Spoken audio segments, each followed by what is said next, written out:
Fique à vontade. Todos estão me ouvindo bem? Estamos ouvindo bem e vendo bem. Que bom. Então, que a paz de Jesus esteja com vocês. Vou começar aqui a transmitir o slide. Um minutinho.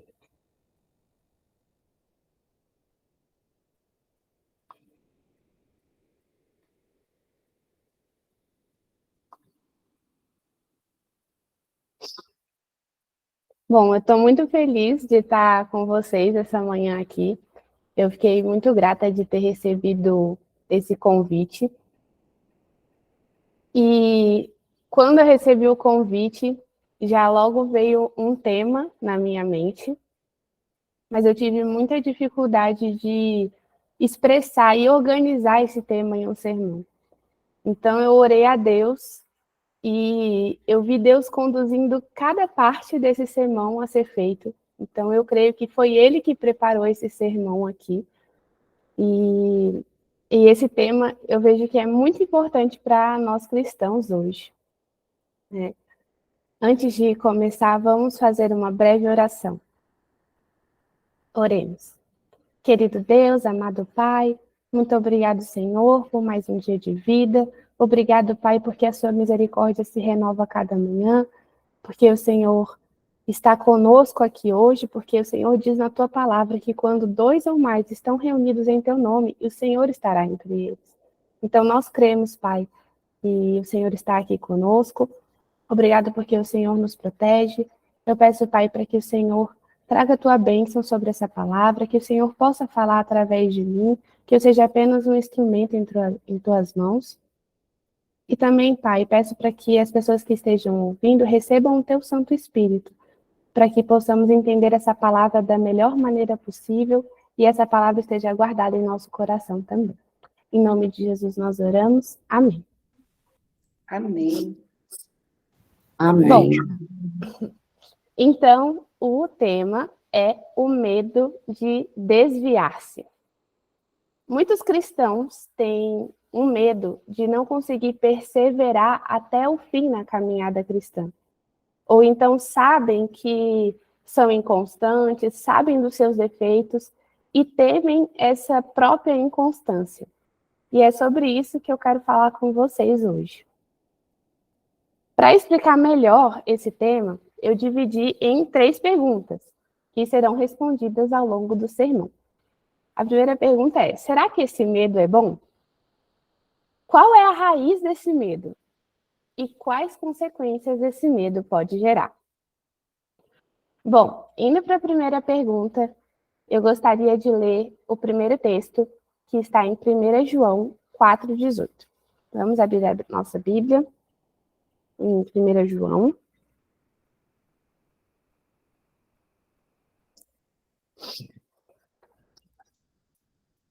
Bom, 1 João 4,18 diz assim: no amor não existe medo.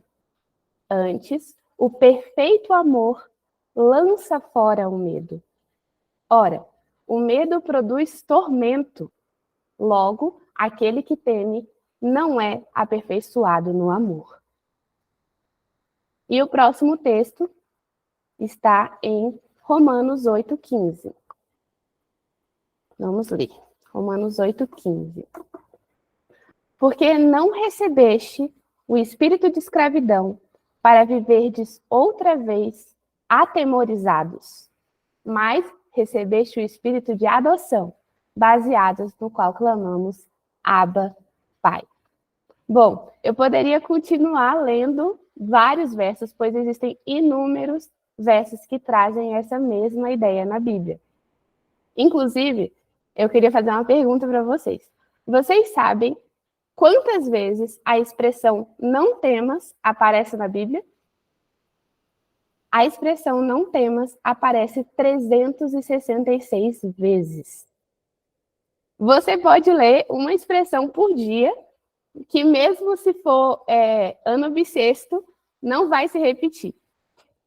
E quando a gente entende um pouco sobre os princípios de interpretação da Bíblia, a gente entende que quando a palavra se repete várias vezes, ou uma expressão se repete várias vezes, é porque Deus está tentando chamar atenção para essa ideia. E se a expressão não tem, mas aparece tantas vezes assim, como o medo, por qualquer que seja, pode ser algo bom. Bom, mas a gente pode pensar que o medo de se desviar é bom, porque ele me faz ficar mais vigilante, ou porque ele vai me impedir de pecar. Mas para desmistificar essa ideia, a gente vai entender qual é a raiz desse medo. Então, para começar a entender qual é a raiz desse medo, vamos ler esses dois textos aqui, começando por Salmo 56, verso 3. Bom, Salmo 56, verso 3, diz o seguinte: No dia em que eu temer, hei de confiar em ti. E a próxima promessa bíblica, em Filipenses 1,6, diz assim: Estou plenamente certo de que aquele que começou boa obra em vós há de completá-la até o dia de Cristo Jesus. Bom, então olha só o que a Bíblia diz para nós. A Bíblia diz que se a gente tem medo, imediatamente nós devemos confiar em Deus. E a Bíblia também diz que Deus é capaz e Ele dá poder para completar essa obra que Ele começou em nós. É uma promessa de Deus que Ele vai completar a boa obra que começou em nós. Então, se começa a surgir um medo no nosso coração de se desviar, de estar longe de Deus, nada mais é do que a falta de fé. É isso que a Bíblia mostra para nós. Por incrível que pareça, a raiz desse medo é o confiar nas suas próprias forças, na sua própria justiça. O medo de se perder pode até parecer uma desconfiança em si mesmo. A gente pode até achar que, eu sei que eu sou inconstante, eu sei das minhas dificuldades, então eu tenho medo de não perseverar. Mas quando a gente está com esse sentimento, já é um raciocínio errado, porque a gente está pensando assim, então significa que é algo que eu vou fazer para ser salvo? Não. Deus é quem vai completar essa obra em nós, né? O medo que a gente tem, ele é um excesso. Como a gente leu em 1 João 4,18, o medo produz tormento. E aquele que teme não é aperfeiçoado no amor. Então, esse medo não vai trazer aperfeiçoamento, não vai fazer com que a gente fique mais vigilante. Pelo contrário, a gente não pode, então, confundir esse medo com vigilância. Então, até agora, a gente já entendeu que esse medo não provém de Deus e que a raiz desse medo está em confiar na nossa própria justiça. Mas quais consequências esse medo pode gerar? Bom, para falar sobre isso, eu quero contar um pouco de um testemunho para vocês. Eu não sou de berço adventista. Fui recentemente batizada, me batizei em janeiro de 2022. E a minha família não é adventista, né? E desde que eu me batizei, eu não parei em casa, porque eu me batizei já e fui para escolas missionárias. Então, eu praticamente não voltei para casa. E durante esse tempo que eu estive em escolas missionárias, me consagrando, estudando sobre a palavra de Deus, eu tive muito medo de voltar para minha casa. Eu tinha medo de voltar para cá e voltar para as minhas práticas antigas. Eu tinha medo de não ser um bom testemunho para minha família. E então esse medo ele começou a também criar um sentimento de me isolar, ou então, eu nunca vou voltar para casa, porque eu sei que lá eu não vou conseguir ser fiel a Deus. Mas esse medo mudou quando comecei a entender mais sobre a justificação pela fé. Comecei a entender que não vem das minhas próprias forças, mas vem da palavra de Deus, a minha força. E eu entendi também a raiz desse medo, que é justamente confiar em mim mesma. E outra coisa também que a gente pode entender é que a gente não pode escapar das nossas tentações. Não importa se eu estou no campo, não importa se eu estou numa cela solitária, ou se eu estou no meio do mato, em um lugar inóspito, eu não posso fugir de mim mesma, eu não posso fugir das minhas tentações. Sempre, sempre, não importa onde eu esteja, vão ter lugares, vão ter tentações na minha vida. Né? Bom, e agora eu queria que vocês entendessem também como que esse medo pode gerar uma consequência. Porque, olha só, se eu entendi que a solução era me isolar, na verdade, então, eu estava deixando de pregar para a minha família, deixando de estar com a minha família por causa desse medo. Esse medo, então, ele é limitante e egoísta. Eu estava mais preocupada com a minha própria salvação.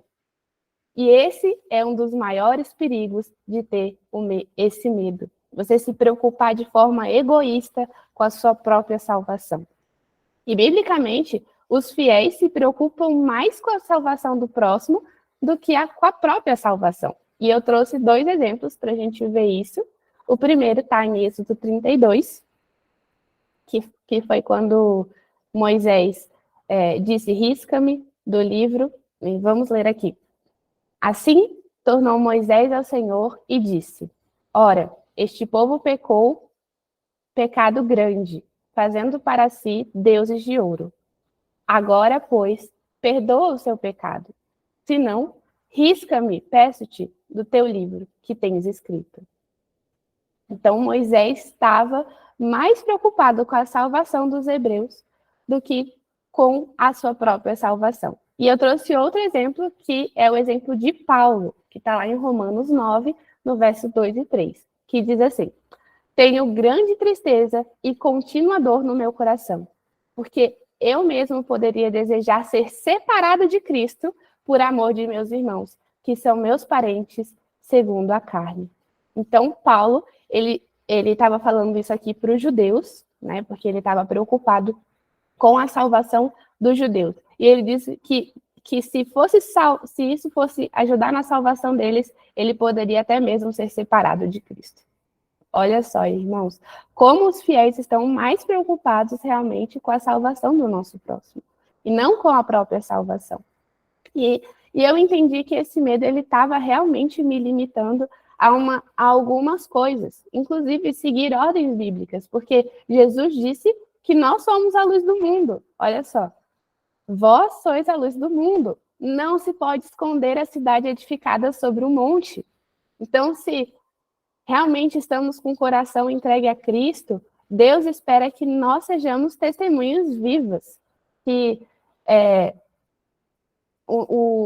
que nós possamos testemunhar com a nossa vida, com o nosso caráter, né? E Deus vai nos capacitar para isso, porque essa força não vem de nós, vem de Deus, né?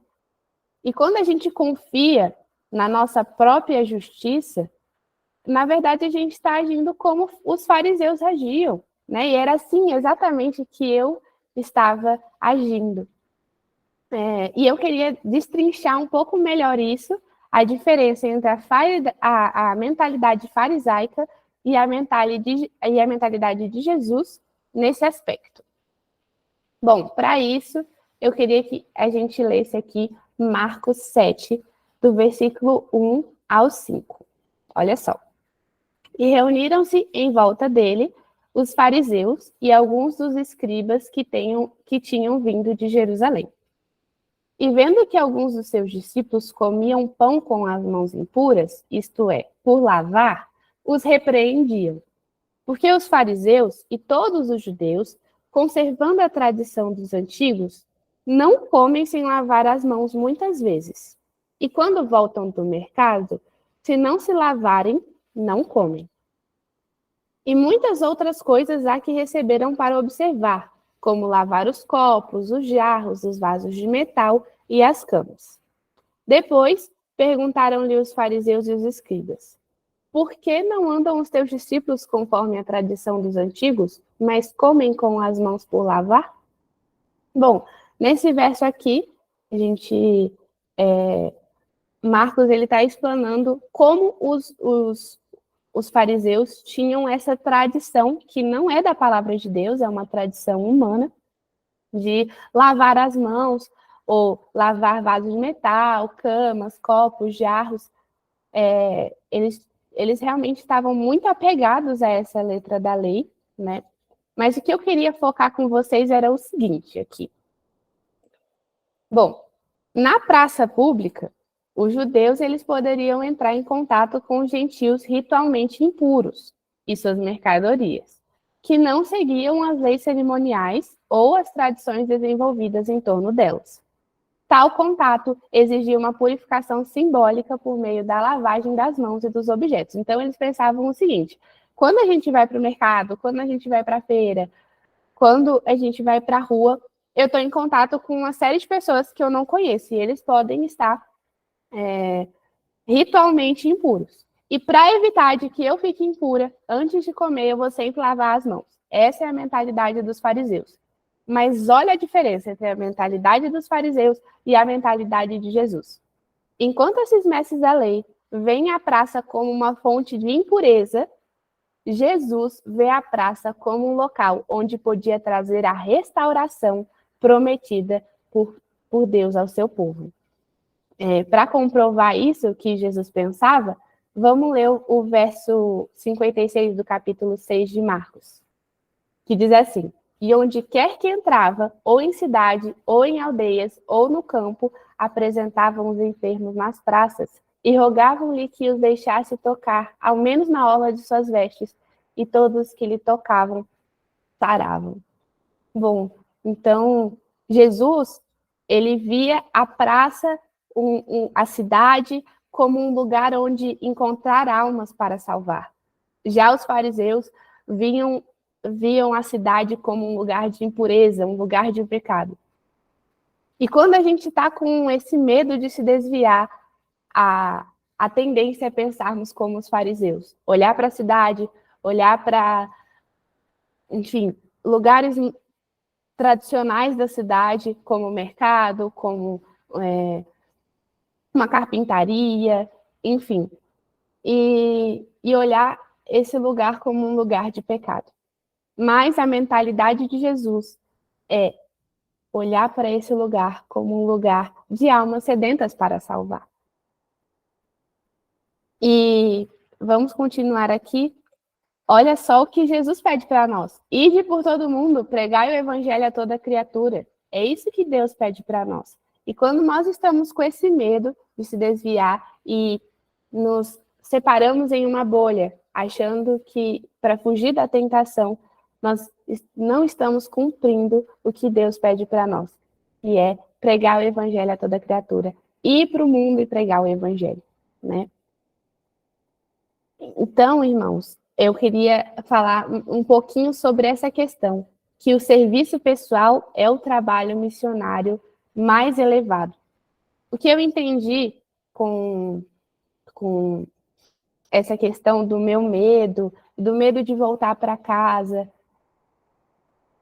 é também que eu não estava cumprindo o que um missionário deve fazer. Esse medo estava me impedindo de ter um serviço missionário. E às vezes o medo de pecar, na verdade, virou um medo de me contaminar com o pecador. E isso é extremamente egoísta. Olha só o que Ellen White diz aqui sobre como deveria ser o serviço cristão. Visitando o povo, falando, orando e simpatizando com ele, conquistarei corações. É este o mais elevado trabalho missionário que podeis fazer. Para isso, necessitais de uma fé resoluta e perseverante, de uma paciência inesgotável e de um profundo amor pelas almas. É fácil você estar em contato, estar exposto às tentações? Não é fácil. A gente precisa de uma fé resoluta e perseverante, de uma paciência inesgotável e de um profundo amor pelas almas. Mas Deus pode suprir tudo isso para nós. Deus pode suprir isso para nós.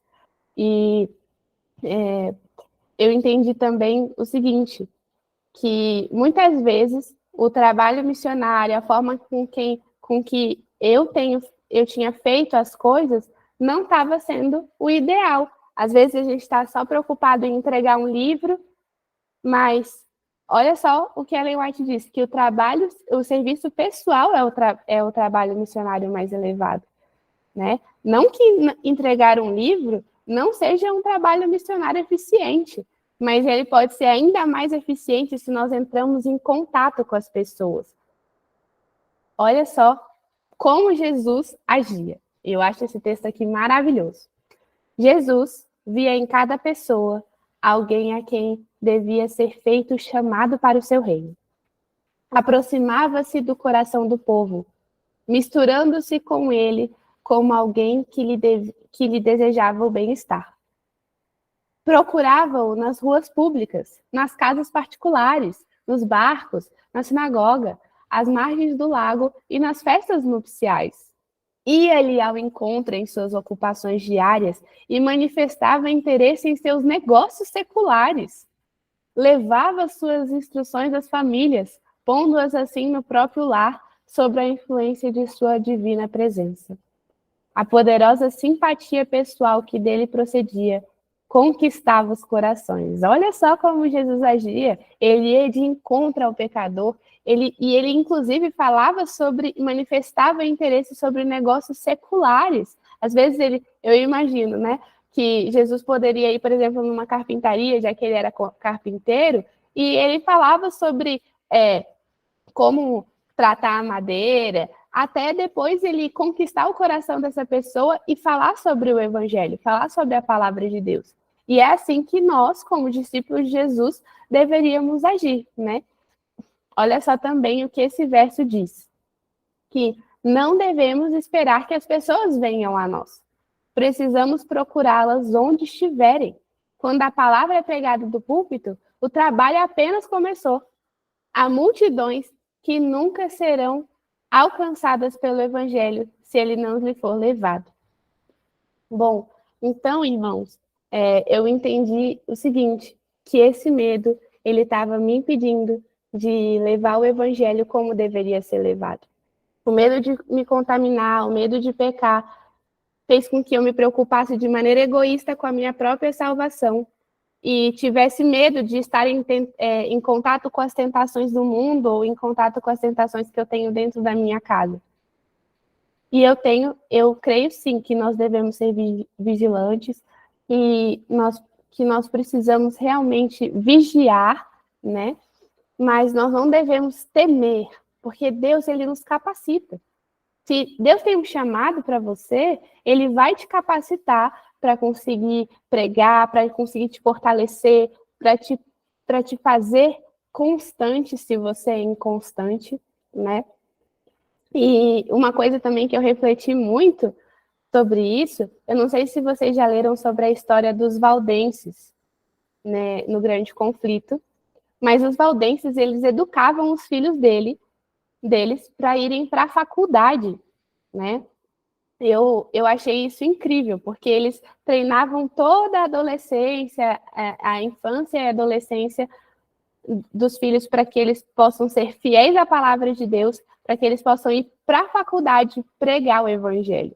Então, e no próprio livro fala que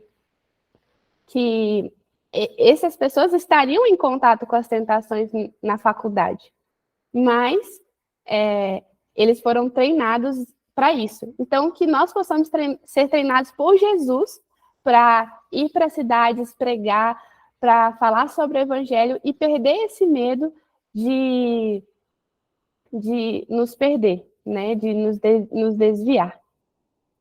Então, irmãos, finalizando aqui o sermão, eu espero que vocês tenham entendido que esse medo de se desviar não vem do Senhor, que a raiz dele é a justiça própria, a raiz desse medo é a justiça própria, que esse medo ele é limitante e egoísta, e que nós não devemos nos preocupar com a nossa própria salvação de maneira egoísta, mas ir de encontro com almas, pregar o evangelho de forma pessoal, até porque se nós estivermos preocupados em salvar o outro, Deus cuidará da nossa salvação.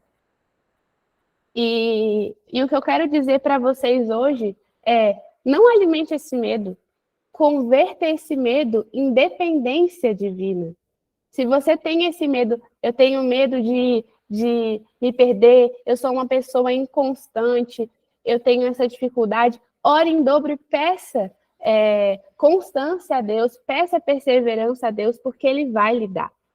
E que nós possamos nos apegar a essas promessas de Deus, que se Deus começou a obra, Ele vai terminar em nós, que nós possamos nos apegar a essa promessa, que as promessas bíblicas possam estar entesouradas nos nossos corações, né? E que nós possamos também orar sem cessar, porque é assim que vamos conseguir, com a espada da verdade, da palavra de Deus, e com a oração sem cessar, que nós vamos conseguir estar em contato com as tentações do mundo, né? Então, é isso que eu queria falar com vocês hoje. Muito obrigada por me convidarem. Estou muito feliz de poder apresentar essa mensagem. E vamos fazer mais uma oração aqui para finalizar esse sermão. Oremos. Querido Deus, amado Pai, muito obrigado, Senhor, porque o Senhor trouxe essa mensagem para nós, porque o Senhor cuida de nós e porque o Senhor é o Alfa e o Ômega, porque o Senhor começa a obra em nós e o Senhor dá poder para terminar essa obra em nós. Que o Senhor, Pai, não deixe que o medo venha tomar os nossos corações, mas que toda a ansiedade possa ser entregada a Ti, Senhor. E que, na verdade, esse medo possa se tornar independência de Deus.